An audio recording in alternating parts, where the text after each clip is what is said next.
Hi, this is Scott with 4D Tech. Today we are in a 2019 and newer body style Ford Ranger that came equipped with the 4-inch screen. We are going to be performing the 4-inch to 8-inch Sync 3 conversion from 4D Tech in this vehicle. This conversion is available in both navigation and non-navigation versions, both of which you can use Apple CarPlay and Android Auto for mapping and other apps as well. The navigation version includes Ford OEM mapping also. Everything you see installed in the video here today is included in the all-inclusive plug-and-play custom programmed kit from 4D Tech. To perform the installation, we'll need a few basic tools. Some plastic dash removal tools, and a 7mm nut driver. The tools are available on our website for your convenience. Let's get started.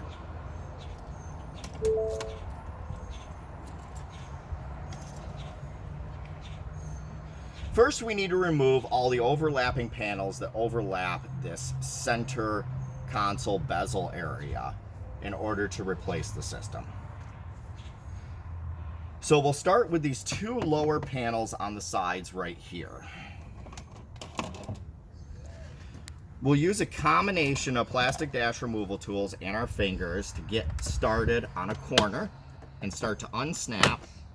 And once you have it started to unsnap, you want to grip underneath and on the front at the same time and pull forward to release. And then we'll do the same thing on this side.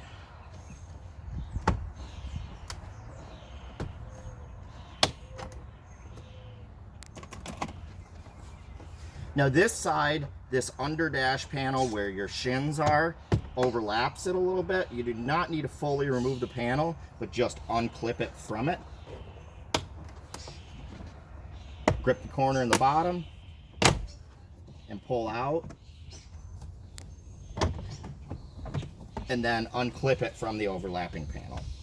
And we'll set that aside. Next, we need to remove these upper vent panels. We'll start at a corner here and release, unclip, and we'll set this out of the way. And this side here, we're going to do the same thing.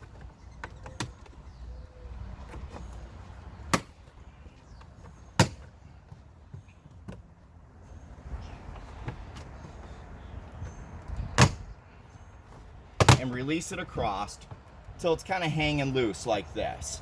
Now, there's a couple clips at the end here. You can get them free, but they're really, really tight and hard to release. And you don't have to take this panel completely out, so we're not gonna bother fighting with those clips for no reason. So we're just gonna leave this panel loose because it overlaps this corner right here and this panel a little bit here. So next we need to remove this piece that goes across the bezel and all the way across. And you'll grab a hold of it and begin to unsnap.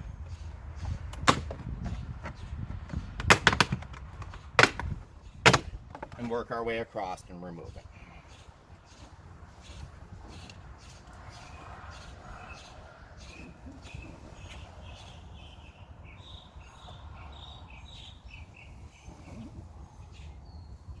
Next, we'll need to remove the screws that hold the upper and lower bezel in place. We'll start with this lower bezel down here that has the 12-volt outlets. There's a screw here and a screw here that need to come out.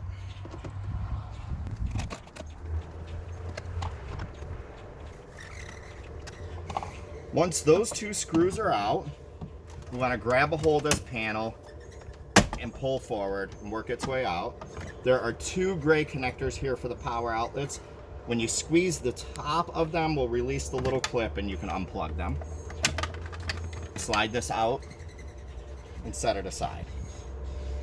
Next, we need to remove the 6 screws that hold this radio bezel in place. They're going to be 2 up here, 2 on the sides, and there's 2 down way underneath here that you can't see.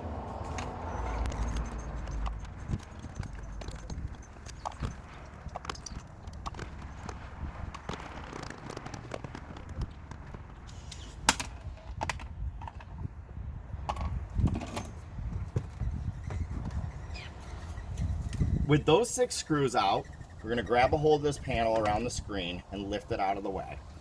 Now this is hard to see from either camera angle. Even if I were to remove the shifter back, these wires are actually really short. So there's 2 connectors on the back of the panel here with clips on the top. You pinch the clips and unplug them, and then slide the panel out of the way.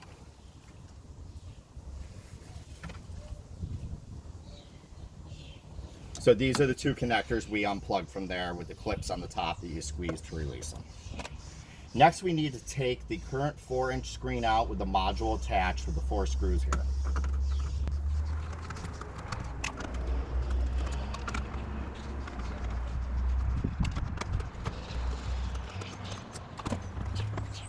So with those 4 screws out, we'll pull this module out like this, and we need to disconnect these 3 connectors. The blue one here has a clip facing towards the heat sinks, and you'll squeeze that and unplug it. Be sure to pull on the connector, don't pull the wire out. Don't pull the wire out of that blue connector. And then the USB cable here, you pinch the top there with your thumb and unplug it. And then this lever lock connector, there's a little lock right in front of the gray lever. Then pull the gray lever all the way open and unplug it. And we're going to set this screen and module out of the way.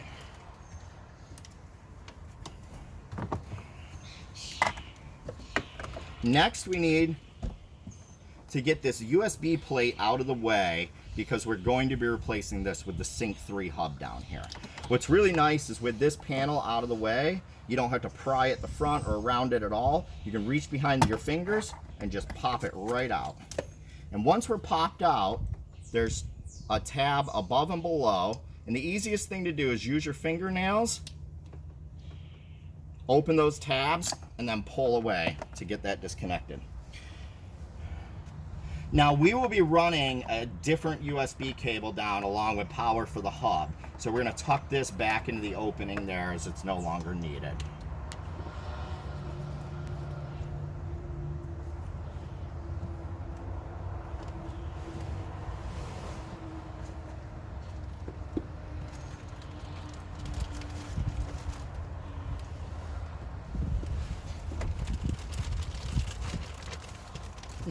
Next, we're going to install the couple adapters and cables that we need to put in for the conversion. We have a USB cable here that's going to run from behind the screen down to the new hub. And then we have this T-harness that will plug into here that runs down with the connector for the hub power. What I'm going to do, you don't need this whole length on this harness, so I'm just going to undo a couple loops and then put the twist tie back on it. So we'll take this cable right here, and with the lever still open, plug the connector in till the lever starts to move, and then we use the lever to lock it in.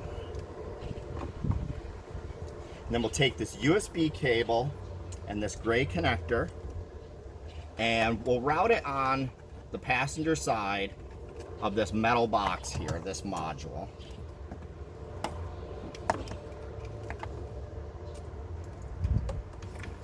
Route that down. Leave a little bit of USB here to be able to plug into the module. Set this stuff in the opening for now.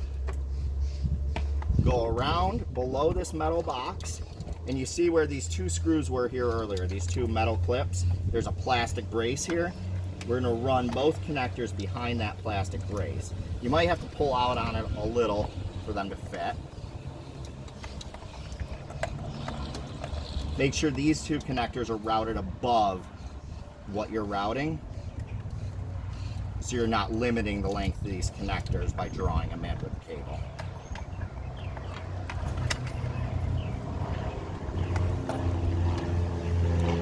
Okay, with both of these routed down here, now we'll just loop them behind and pull them through the USB opening.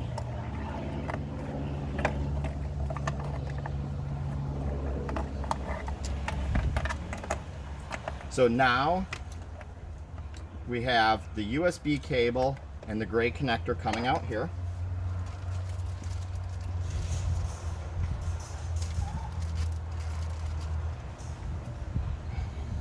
We'll grab our Sync 3 hub that came with the kit. This does need to be installed in order for Apple CarPlay and Android Auto to work properly. You can't run off of the regular USB jack that was there. So on the back of here, there is a flat connector here that gets plugged in. Clip faces the outside, and then the USB cable gets plugged into the port diagonal from it. USB cable will only plug into one connector on the back of the port. Once that's plugged in, we'll slide this into the opening and lock it in.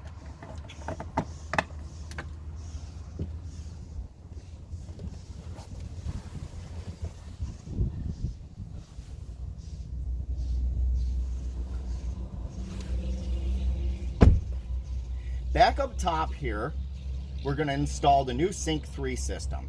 Now this will come completely assembled with the brackets, the module, and the screen, and this is custom programmed using your supplied VIN during checkout, custom programmed for your vehicle before we ship it out.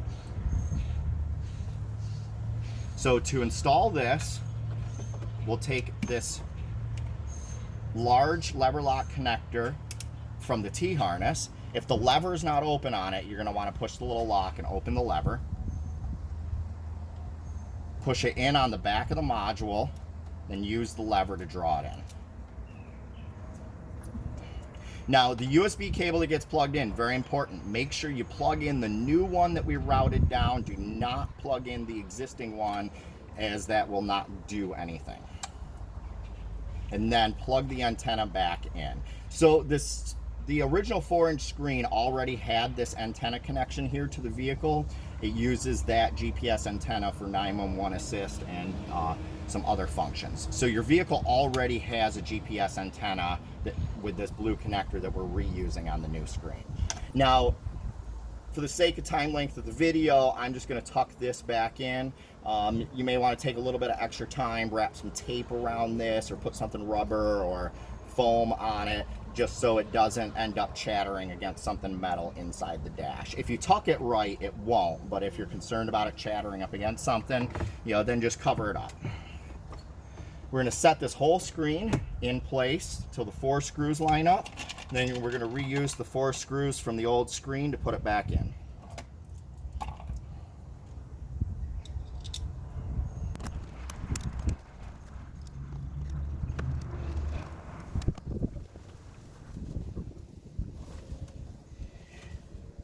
Next, we will install the new 8-inch control panel that came with the 4D Tech kit. Now, this panel also comes pre-programmed from 4D Tech, as it's got programming in it. The difference is all the 8-inch bezels have automatic climate controls. So you will gain automatic climate controls in this vehicle, but it'll be single zone, meaning however you set the driver's side control will be the temperature for the whole vehicle. You won't be able to split driver passenger. That is because the manual climate control vehicles simply do not have the damper doors and the sensors necessary for dual zone to work properly. So if you put it on the dual function or split function or whatever, and try and set the passenger side differently, the whole vehicle is going to be whatever the driver's side is set to. So we're going to take this panel and we're going to plug it back in. These 2 connectors that we unplugged earlier, just like earlier, they were a little tight. You may not be able to see the connectors in the video.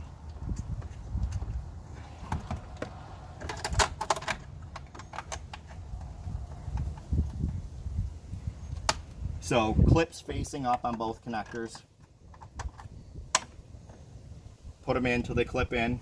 There's a little tiny hook up here that's got to go in that opening right like that. Once you do that, this bezel will just drop right in place. And then we'll replace the 6 screws we took out earlier. So that's going to be the 4 around here and the 2 down underneath that you couldn't see.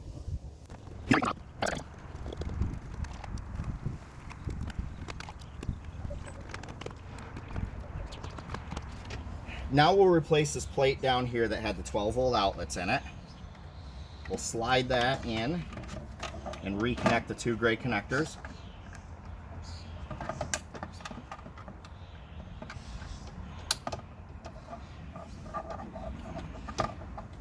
Once we do that, and you might be able to see from this side angle here, there's 2 holes at the bottom here, and this plate has 2 pegs at the bottom. You want to make sure that the pegs are going in those holes. If you're watching this video in its entirety before you do the install, pay attention to where these pegs come out before you remove this panel. And if those pegs are lined up, when you snap this in place, those screw holes here will line right up, and we'll replace those 2 screws as well.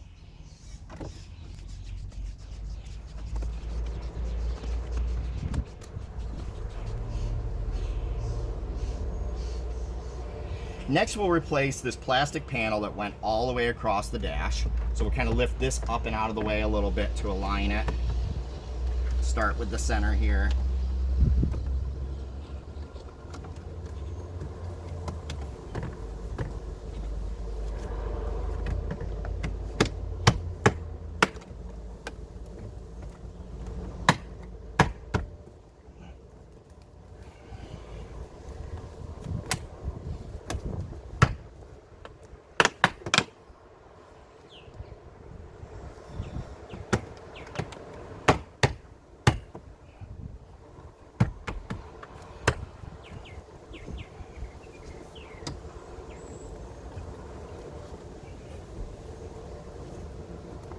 Next, we'll swing this panel back in place.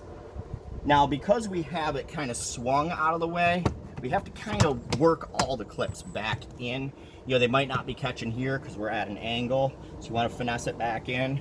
All these panels, when they're lined up correctly, should just snap right in pretty easy. If you really got to try and force it, then it's probably not aligned right. So we'll take this vent piece right here, slide it down in, push that straight in, and then these lower side pieces. Now the lower side pieces have clips and they're all faced right towards the front of the vehicle, so you kind of got to push the whole thing on at once.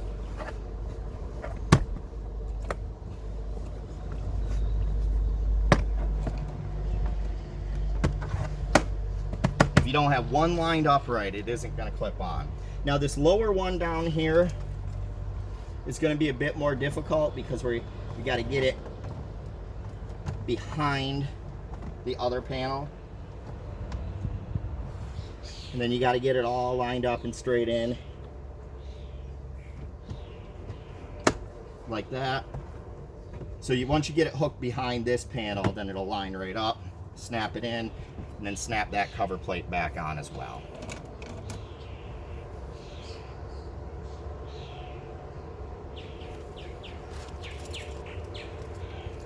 Now that we have the vehicle completely reassembled and we have the new Sync 3 system in, we're going to fire it up for the first time.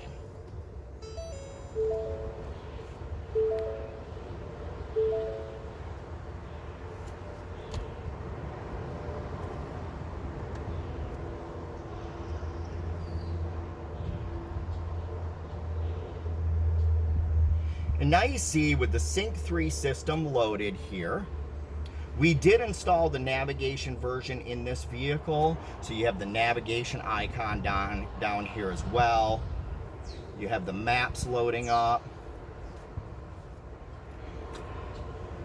You know, as we discussed before, you gained dual zone climate or single zone climate control. The dual will not work.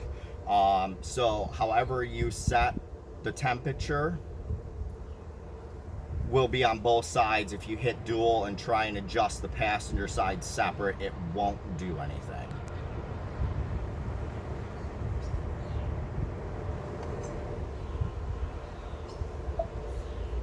Also, you still retain all your current functions, like your steering wheel controls, your phone controls on the steering wheel. If you have a backup camera on the vehicle, that moves over to the 8-inch screen as well. The zoom feature and everything works just the same.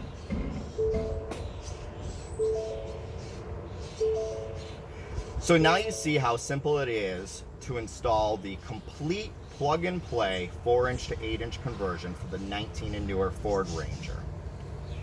I am Scott with 4D Tech. Thank you for checking out our video.